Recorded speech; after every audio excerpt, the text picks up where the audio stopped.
Gloire à notre Seigneur Jésus-Christ de Nazareth pour cette nouvelle vidéo. Je suis dans la joie, mes frères et sœurs, de pouvoir partager la parole du Seigneur parce que la parole du Seigneur est véritablement un trésor. Elle est une richesse. Elle donne la vie, elle restaure l'âme, elle nous fait du bien et je suis véritablement dans la joie, mes frères et sœurs, de pouvoir partager encore en ce jour la parole du Seigneur. Je remercie le Seigneur pour le souffle de vie qu'il nous donne. Je remercie le Saint-Esprit pour la parole qu'il va nous donner en ce jour. Vraiment que nos cœurs soient disposés à recevoir la parole du Seigneur, que véritablement nous soyons prêts à pouvoir entendre et comprendre ce qui va être dit. L'esprit de l'erreur. Je remercie le Seigneur pour l'inspiration qu'il nous donne. Toute l'honneur et la gloire revient à notre Seigneur Jésus-Christ de Nazareth. Nous sommes des serviteurs inutiles. Nous sommes des outils entre les mains de Dieu. Et sans plus tarder, nous allons directement aller dans le vif du sujet. Nous allons toujours parler Bible à l'appui. Il faut la parole de Dieu. Il faut les Écritures. Il faut être biblique. C'est très important, mes frères et sœurs. Nous ne parlons pas selon nos propres raisonnements. Nous ne parlons pas selon des philosophies. Nous ne parlons pas selon notre propre dire, mais nous parlons selon la volonté, selon la parole de Dieu, selon la pensée de Dieu. Nous ne voulons pas, frères et sœurs, vouloir vous influencer par nos propres raisonnements complètement charnels, complètement diaboliques, mais nous voulons, frères et sœurs, vous donner la nourriture au temps convenable. Nous voulons, frères et sœurs, vous donner le message du Seigneur pour que nous puissions être délivrés du joug des hommes, pour que nous puissions être délivrés de Babylone et pour que les éclats de nos yeux puissent tomber. Alors nous allons parler aujourd'hui de l'esprit de l'erreur. Alors qu'est-ce que l'esprit de l'erreur? Alors l'esprit de l'erreur est un esprit qui combat l'esprit de vérité, tout simplement. L'esprit de l'erreur ne supporte pas la vérité. L'esprit de l'erreur ne supporte pas la parole authentique, la parole véritable. L'esprit de l'erreur est un esprit de dispute. L'esprit de l'erreur est un esprit de haine, de querelle, de jalousie. Est un esprit d'animosité. L'esprit de l'erreur est complètement contraire à l'esprit de vérité. Il n'y a pas d'amour dans l'esprit de l'erreur. Il n'y a pas de charité. Il n'y a pas d'amour du prochain. Il n'y a pas l'amour de la parole. C'est un esprit qui aime exclusivement les révélations, le mensonge. Et c'est un esprit qui a une facilité d'avaler et de boire le mensonge. Quelqu'un qui a l'esprit de l'erreur va s'opposer à la vérité, mais il va embrasser le mensonge. Et nous allons le voir avec les Écritures. Nous allons toujours prouver Bible à l'appui. Nous sommes dans 1 Jean, chapitre 4. À partir du verset 1 Jean chapitre 4, à partir du verset 4 à 6, qui nous dit ceci. Nous, petits-enfants, vous, petits-enfants, excusez-moi, vous êtes de Dieu, et vous les avez vaincus, parce que celui qui est en vous est plus grand que celui qui est dans le monde. C'est pourquoi ils parlent d'après le monde, et le monde les écoute. Verset 6. Nous sommes de Dieu.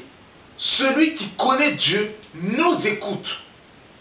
Celui qui n'est pas de Dieu ne nous écoute pas. C'est par là que nous connaissons l'esprit de la vérité et l'esprit de l'erreur. Oh, gloire à Dieu. Gloire au Seigneur Jésus-Christ de Nazareth. Vous vous rendez compte ici? Ça veut dire quoi? Ça veut dire que quelqu'un qui parle d'après le Saint-Esprit, quelqu'un qui parle selon la parole de Dieu, et s'il y a des gens qui veulent se lever, s'opposer, se dresser à l'oracle qu'il dit, qui vient de Dieu, mes frères et sœurs, il y a un problème. Alors il faut vraiment que nous puissions faire attention et il faut vraiment que nous puissions discerner. Lorsque la parole authentique de Dieu est diffusée quelque part, ceux qui sont véritablement de Dieu peuvent dans un premier temps avoir du mal à l'accepter. Ils peuvent être troublés, perturbés dans leur chair. Parce que cette vérité les bouscule et renverse leurs fondements. Mais s'ils sont véritablement de Dieu, ils finiront par adhérer à la vérité. Mais quelqu'un qui est de Dieu, même s'il entend une parole qui le trouble, il ne peut pas se dresser contre la vérité. Il ne peut pas s'opposer à la vérité. Mais vous verrez que ceux qui ont l'esprit de l'erreur vont s'opposer à la vérité, ils vont injurier ceux qui diffusent le message de Dieu, ils vont s'opposer et ils vont surtout être des rebelles. Et ils vont amener avec eux beaucoup de personnes dans leur dissolution. Nous sommes dans Jean chapitre 6. Merci Saint-Esprit. J'aime vraiment quand le Seigneur nous enseigne comme ça, sa parole, quand il est... Oh Seigneur de gloire, merci Jésus-Christ. Nous sommes dans Jean chapitre 6. À partir du verset 50. C'est ici le pain qui descend du ciel, afin que celui qui mange ne meure point. Je suis le pain vivant qui est descendu du ciel. Si quelqu'un mange de ce pain, il vivra éternellement. Et le pain que je donnerai, c'est ma chair, que je donnerai pour la vie du monde. Verset 54. Celui qui mange de ma chair et qui boit de mon sang a la vie éternelle, et je le ressusciterai au dernier jour. Nous sommes au verset 60. Plusieurs de ses disciples, après avoir entendu dire ces paroles, après l'avoir entendu dire, cette parole est dure. Qui peut l'écouter? Jésus, sachant lui-même que ses disciples murmuraient à ce sujet, leur dit, cela vous scandalise-t-il? Et si vous voyez le Fils de l'homme monter où il était auparavant? Verset 64. Mais il y en a parmi vous quelques-uns qui ne croient point. Car Jésus savait dès le commencement qui étaient ceux qui ne croiraient point et qui étaient ceux qui le livreraient. Et il ajouta, c'est pourquoi je vous ai dit que nul ne peut venir à moi si cela ne lui a pas été donné par le Père. Verset 66. Dès ce moment, plusieurs de ses disciples se séparèrent et n'allèrent plus avec lui. Jésus donc dit aux 12, et vous, ne voulez-vous pas aussi vous en aller? Simon-Pierre lui répondit, Seigneur, à qui irions-nous? Tu as les paroles de la vie éternelle. Vous vous rendez compte? En plus des 12 apôtres, Jésus avait avec lui d'autres disciples. Lorsque Jésus a dit que son corps était... Lorsque Jésus a dit qu'il fallait manger de sa chair, parce que sa chair était un véritable aliment, et qu'il fallait boire de son sang, parce que son sang était un véritable breuvage, ceux qui avaient l'esprit de l'erreur, ceux qui n'étaient pas de lui, n'ont pas supporté ces paroles. Ils ont dit, ces paroles sont trop dures. Qui peut les entendre? Et ils se sont séparés de lui. Ça veut dire quoi? Lorsque le message authentique, véritable du Seigneur est donné quelque part, il y aura toujours une séparation. La parole de Dieu mettra une séparation. Voilà pourquoi ce que Jésus dira, ne croyez pas que je suis venu apporter la paix, mais l'épée. Et l'homme aura pour ennemi les gens de sa maison. Et cette épée, c'est la parole de Dieu qui met une séparation entre le blé et l'ivraie, entre le royaume de la lumière et le royaume des ténèbres. Ceux qui ne sont pas de Dieu ne supporteront pas le message de Dieu, ne supporteront pas le message du Seigneur. Ils s'opposeront. Et ceux qui sont de Dieu, même si le message est dur, même si dans un premier temps, ils n'arrivent pas encore à y adhérer, mais ils reconnaîtront au plus profond d'eux que ce message vient de Dieu. Même s'ils ont des doutes sur un homme ou sur une femme qui est de Dieu, si dans un premier temps ils ont du mal et ils discernent le mal, dans un premier temps, ils sauront que cet homme ou cette femme est véritablement un enfant de Dieu. Et regardez, nous sommes dans Acte 13. J'aime beaucoup ce passage. Acte 13, verset 45. Les Juifs, voyant la foule, furent remplis de jalousie, et ils s'opposaient à ce que disait Paul, en le contredisant et en l'injuriant. Paul et Barnabas leur dirent avec assurance, c'est à vous premièrement que la parole de Dieu devait être annoncée, mais puisque vous la repoussez et que vous vous jugez vous-même indignes de la vie éternelle, voici nous nous tournerons vers les païens. Et vous savez ce qui est terrible avec ceux qui ont l'esprit de l'erreur, c'est que malheureusement, eux-mêmes se délectent de la vie éternelle. Eux-mêmes se séparent du salut. Eux-mêmes se conditionnent et se prédestinent à l'enfer. C'est terrible. C'est terrible. Et je vous dis la vérité, ceux qui ont l'esprit de l'erreur vont s'opposer, ils vont injurier les véritables hommes que Dieu a véritablement mandatés. Ils vont les injurier, ils vont s'opposer à eux. Et ceux qui font partie de la foule vont eux-mêmes eux-mêmes se donner une foule de faux docteurs. Nous sommes dans 2 Timothée chapitre 4. 2 Timothée, mes frères et sœurs, 2 Timothée chapitre 4 à partir du verset 3 qui nous dit: car il viendra un temps où les hommes ne supporteront plus la saine doctrine, mais ayant la démangeant d'entendre des choses agréables, ils se donneront une foule de docteurs selon leurs propres désirs, détournant l'oreille de la vérité et se tournant vers les fables. Ça veut dire que l'esprit de l'erreur est associé à l'esprit du mensonge. Ils auront une facilité à adhérer et à boire le mensonge. Et ils se donneront une foule de faux docteurs. Et cette erreur, cet esprit et cette séduction, ce mensonge, le Seigneur lui-même leur enverra un esprit d'égarement parce qu'ils n'ont pas pris part à la vérité. Regardez, nous sommes dans 2 Thessaloniciens, chapitre 2. C'est terrible, mes frères et sœurs. 2 Thessaloniciens, chapitre 2, à partir du verset 9. L'apparition de cet impie se fera par la puissance de Satan, avec toutes sortes de miracles, de signes et de prodiges mensongers, et avec toute la séduction de l'iniquité, pour ceux qui périssent, parce qu'ils n'ont pas reçu l'amour de la vérité pour être sauvés. Aussi Dieu leur a envoyé une puissance d'égarement, pour qu'ils croient au mensonge, afin que tous ceux qui n'ont pas cru à la vérité, mais qui ont pris plaisir à l'injustice, soient condamnés. Vous vous rendez compte, mes frères et sœurs, c'est terrible. C'est-à-dire qu'ils reçoivent un esprit d'égarement venant de l'Éternel, pour qu'ils croient au mensonge. C'est-à-dire que ces gens, ce genre de personnes, mes frères et sœurs, je vous dis la vérité, c'est fini pour eux. C'est un peu comme Saül. Saül avait reçu l'esprit du Seigneur dans un premier temps, il a désobéi au Seigneur, et il a reçu par la suite un esprit d'égarement. Et il a perdu l'esprit, et là c'était fini pour lui. Lorsqu'une personne reçoit un esprit d'égarement, mes frères et sœurs, je vous dis la vérité, il est arrivé au point de non-retour. Vous pouvez lui montrer tous les passages bibliques, il ne croira pas. Et vous pourrez lui dire n'importe quel mensonge, il va adhérer au mensonge. Voilà pourquoi que beaucoup de soi-disant leaders dans beaucoup de fausses religions, comme les afrocentristes, les bantistes, les bantous, comme beaucoup d'autres sectes pernicieuses, beaucoup ont reçu un esprit d'égarement, je vous dis la vérité. Et ils croiront au mensonge. Voilà pourquoi ils croient facilement au balivan. Voilà pourquoi ils croient facilement au mensonge. Et voilà pourquoi ils n'adhèrent pas à l'évangile du Seigneur. Et mes frères et sœurs, c'est la vérité qui nous sauve. C'est la vérité qui est affranchie. Ça veut dire que si tu n'aimes pas la vérité, mon frère, ma sœur, tu ne peux pas être sauvé, même si tu confesses Jésus de ta bouche. Regardez ce que on nous dit à partir du verset 10. On nous dit,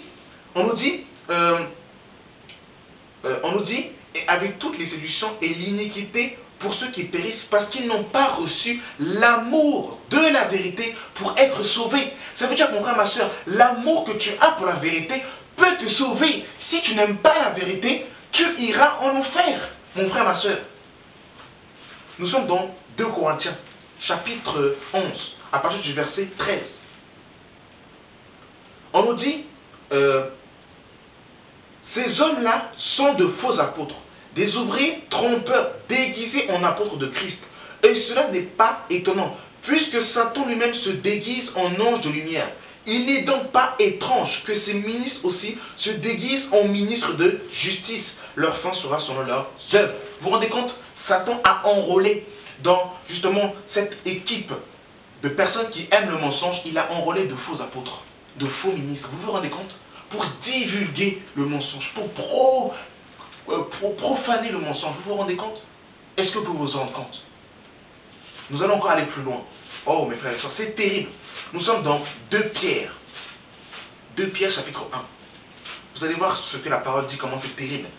Vraiment, prions le Seigneur, vraiment que ceux qui peuvent être retirés, ceux qui peuvent être arrachés de beaucoup de camps de concentration, d'églises babylonisées où la vérité n'est pas proclamée, que vraiment le Seigneur, par son esprit, vraiment tire ses enfants qui sont dans la séduction, qui sont dans la tromperie des hommes, afin que Dieu les délivre du mensonge, pour qu'ils puissent adhérer à la vérité.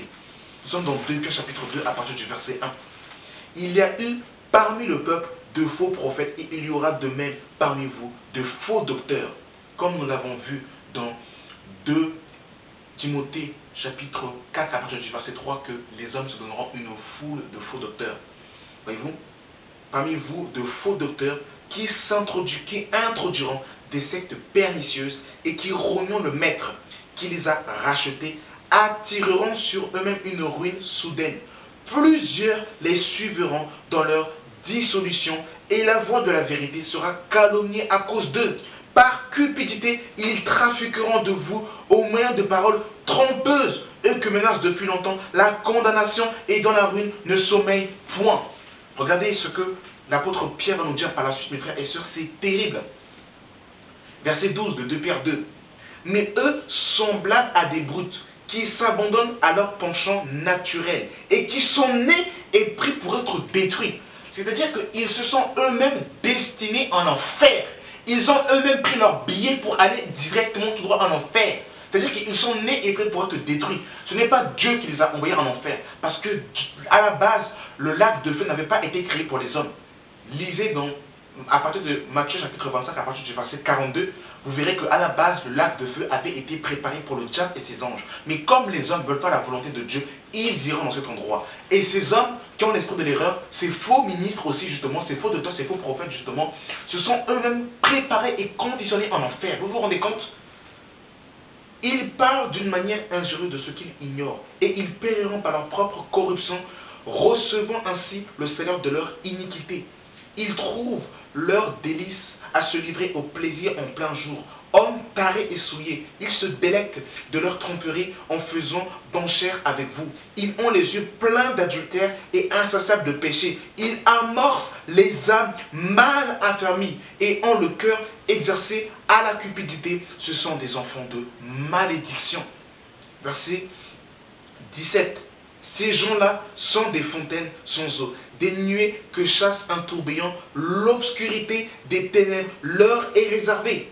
Avec des discours enflés de vanité, ils amorcent par les convoitises de la chair, par la dissolution, ceux qui viennent à peine d'échapper aux hommes et qui vivent dans l'égarement. Ils leur promettent la liberté quand ils sont eux-mêmes esclaves de la corruption, car chacun est esclave de ce qui a triomphé de lui. Vous vous rendez compte, mes frères et sœurs?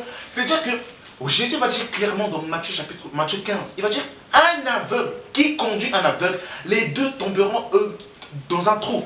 Ça veut dire quoi, mon frère, ma soeur? Si tu suis un homme aveuglement et que tu ne vérifies pas les Écritures, comme les chrétiens de Béret, tu peux aller en enfer. Parce qu'il y a des hommes, je vous dis la vérité, qui se sont eux-mêmes prédestinés à l'enfer. La parole est claire. Ils se sont eux-mêmes destinés à l'enfer.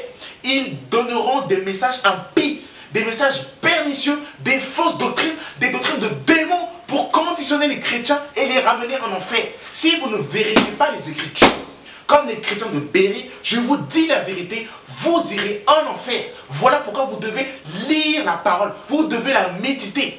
Et le Seigneur nous dira dans Psaume 119, verset 105, ta parole est une lumière à mes pieds, oh Seigneur de gloire, ta parole est une lampe à mes pieds, une lumière sur mon sentier. Nous avons besoin de la parole de Dieu pour éclairer nos pas. Sans la parole de Dieu, frères et sœurs, nous ne savons pas là où nous allons. Oh, c'est terrible. Oh Seigneur de gloire, sauve-nous Seigneur, sauve-nous. Seigneur, sauve-nous. C'est terrible. C'est terrible. Jude, verset 3, il y a un seul chapitre. Bien-aimés, comme je désire vivement vous écrire, au sujet de notre salut commun, je me suis senti obligé de le faire, afin de vous exhorter à combattre pour la foi qui a été transmise au sein une fois pour toutes, car il s'est glissé parmi vous certains hommes dont la condamnation est écrite depuis longtemps, des impies qui changent la grâce de notre Dieu en dissolution et renonce Dieu, le seul souverain et notre Seigneur Jésus-Christ. Ils renient Dieu. Leur condamnation est écrite depuis longtemps. Vous vous rendez compte? Verset 12. Ce sont des tâches dans vos agapes. Faisons imprudemment bonne chère, se repaisant eux-mêmes. Ce sont des nuées sans eau poussés par les vents, des arbres d'automne sans fruits, 2 fois morts, déracinés, des vagues furisent à la mer, rejetant l'écume de leur impureté, des astres errants auxquels l'obscurité des ténèbres est réservée pour l'éternité. Verset 16. Ce sont des gens qui murmurent, qui se plaignent de leur sort, qui marchent selon leur convoitise, qui ont la bouche des paroles hautaines, qui admirent les hommes par motif d'intérêt. Mais vous, bien-aimés, souvenez-vous de ces choses, annoncées d'avance par les apôtres de notre Seigneur. Ils vous disaient qu'au dernier temps, il y aurait des moqueurs, marchant selon leur convoitise impie. Ce sont ceux qui provoquent des divisions, hommes sensuels n'ayant pas l'esprit. Mes frères et sœurs, c'est terrible. Nous sommes dans les temps de la fin. Nous devons travailler notre salut avec crainte et tremblement. Mon frère, ma sœur, tu dois travailler ton salut avec crainte et tremblement. Ne mange pas bêtement les enseignements que tu reçois, que tu sois dans ton église locale, surtout sur Internet, parce que Internet est une véritable poubelle, je vous dis la vérité. N'importe qui peut se lever et balancer et divulguer ses bêtises. Surtout sur Internet, vous devez être triplement vigilant. Vous devez véritablement vérifier ce qu'on vous dit. Il y a des gens, je vous dis la vérité, qui ont un esprit de l'erreur. Ils ont l'esprit de l'erreur. Et ils vont s'opposer à ceux qui divulgueront la vérité. Ils vont les insulter et ils vont les contredire. Parce qu'ils ont l'esprit de l'erreur. Et pour beaucoup, ils ont reçu un esprit d'égarement. Et pour beaucoup, ils sont nés et faits pour être détruits. Alors mes frères et sœurs, si vous n'avez pas ce livre entre vos mains, si vous ne méditez pas la parole de Dieu, si vous vous appuyez sur les cultes angéliques, sur les révélations, les prophéties, les Dieu m'a dit, et que vous ne vérifiez pas, je vous dis la vérité, vous risquerez de vous retrouver pour l'éternité en enfer. Je ne vous dis ça pas par manque d'amour, mais justement parce que je vous aime et je vous dis ces choses. L'apôtre Paul dira justement aux Galatiens, suis-je devenu votre ennemi en vous disant la vérité? Beaucoup de personnes ne vous diront pas ces choses, mes frères et sœurs. Et il faut que vous puissiez être informés sur votre éternité, que vous puissiez comprendre que le salut n'est pas un jeu. Le salut n'est pas Disneyland, ce n'est pas Astérix. Le salut, c'est quelque chose de très capital. Voilà pourquoi, frères et sœurs, vous devez vérifier les enseignements que vous recevez. C'est très important. Parce que je vous dis la vérité, beaucoup de nos ravisseurs sont entrés dans la bergerie. Beaucoup d'antichrists sont entrés dans la bergerie du Seigneur. Et ils veulent égorger les enfants du Seigneur. Et il y aura une très grande séduction qui va s'accroître dans ce temps de la fin, qui pourra séduire, s'il était possible, même les élus de Dieu. Vous êtes prévenus, le Seigneur nous a prévenus. Le Saint-Esprit nous prévient encore au travers de cette vidéo. Et il en va de moi-même, je suis la première personne concernée par ce message. Nous devons rester dans l'humilité, dans l'amour du Seigneur, dans le discernement. Nous devons aimer la parole de Dieu. Parce que nous n'avons pas de puissance contre la vérité, mais nous n'en avons que pour la vérité. Vous connaîtrez la vérité et la vérité vous affranchira. Merci d'avoir suivi cette vidéo. Merci Seigneur de nous avoir parlé au long de cette vidéo. Que ton nom soit béni, soit glorifié au nom de Jésus-Christ. Amen.